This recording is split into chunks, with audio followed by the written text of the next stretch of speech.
Hello guys, म सबिन। स्वागत छ तपाईहरुलाई मेरो युट्युब च्यानल आवर टेक्निकल नलेजमा। म आज हजुरहरुलाई हाम्रो मोबाइलमा हामी आफै सजिलैसँग गुगल आइडी कसरी बनाउन सकिन्छ त भन्ने बारेमा बताउँदै छु। यदि हामी नेपालमै मोबाइल किनियो भने मोबाइलको पसलको मान्छेले हाम्रो जिमेल आइडी आफै बनाइदिने हुन्छ। तर हामीले विदेशबाट मोबाइल ल्यायो भने त्यो मोबाइलमा जिमेल आइडी हामी आफै कसरी हाल्न सकिन्छ, हामी हाम्रो घरमै बसेर त्यो मोबाइलमा गुगल आइडी सजिलैसँग कसरी बनाउन सकिन्छ त भन्ने बारेमा हो यो भिडियो चाहिँ। पुरा भिडियो हेरेर साथ दिनु होला। जस्तै हाम्रो मोबाइलमा पुरानो जिमेल आइडी बिग्रियो भने पनि नयाँ जिमेल आइडी कसरी बनाउन सकिन्छ भन्ने बारेमा बताउँदै छु। भनेर भन्दा पनि म हजुरहरुलाई मेरो मोबाइलबाट आफै गरेर देखाउने छु। हजुरहरुले त्यही भिडियो हेरेर आफ्नै मोबाइलमा आफैले सजिलै तरिकाले आफै गर्न सक्नुहुनेछ। जति साथीहरुलाई गुगल आइडी बनाउन आउँछ उहाँहरूले यो भिडियो पुरा हेरेर साथ दिनु होला। जति साथीहरुलाई आफ्नो मोबाइलमा गुगल आइडी बनाउन आउँदैन उहाँहरूले यो भिडियो पुरा हेर्नुस्। यो भिडियो पुरा हेरेपछि तपाईले आफ्नो मोबाइलमा गुगल आइडी आफै सजिलैसँग आफै बनाउन सक्नुहुनेछ। तपाईहरुले मेरो YouTube channel our technical knowledge subscribe गर्नुभएको छैन भने पहिला सब्स्क्राइब गरिदिनु होला। त्यसपछि भिडियो सुरु गरौँ।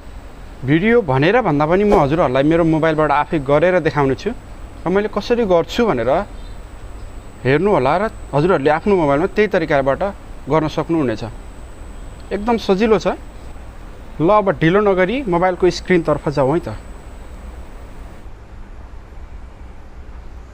हामी यो गुगल लेखेकोमा क्लिक गर्नु होला।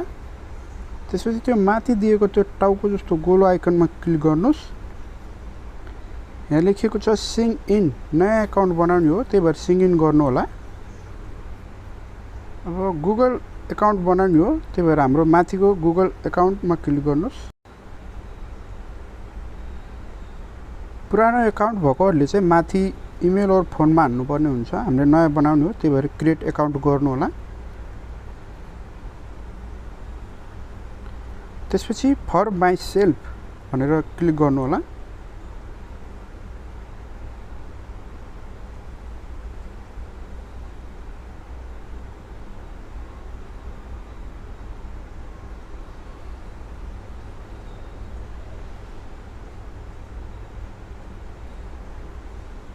यहाँ हाम्रो फर्स्ट नाम हान्नुपर्ने हुन्छ। फर्स्ट नाम मैले मेरो नाम हान्छु, हजुरहरुले चाहिँ आफ्नो नाम हान्नु होला।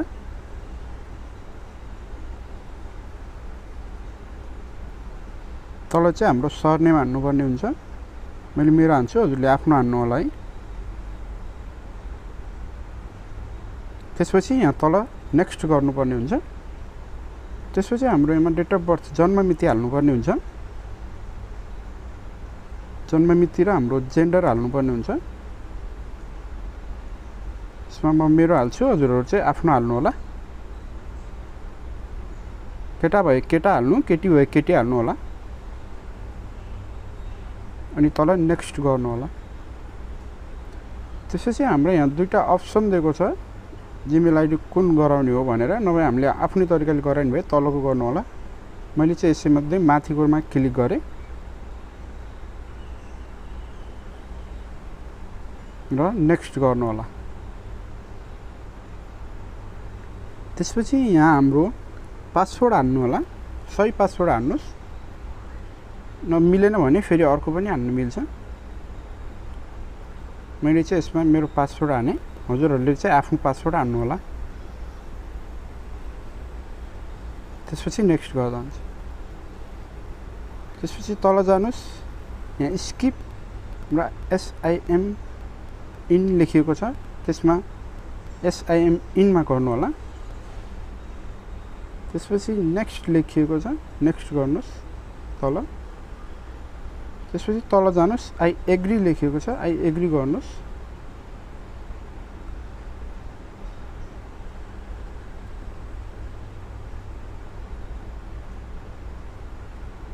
त्यसपछि यहाँ एक्सेप्ट गर्नु होला।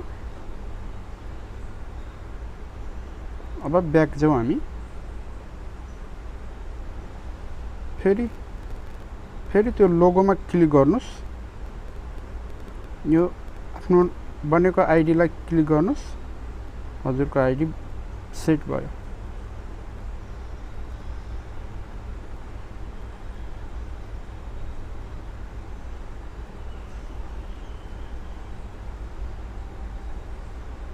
हेर्न सक्नुहुन्छ अघि हजुरको त्यो मान्छेको टाउको जस्तो भएको गोलो लोगोमा अहिले मेरो नाम आइसक्यो।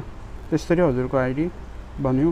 यसरी सजिलैसँग आफ्नो आइडी आफ्नो मोबाइलमा बनाउन सकिन्छ। यसरी नै हाम्रो गुगल आइडी आफैले सजिलैसँग आफ्नै मोबाइलमा बनाउन सकिन्छ।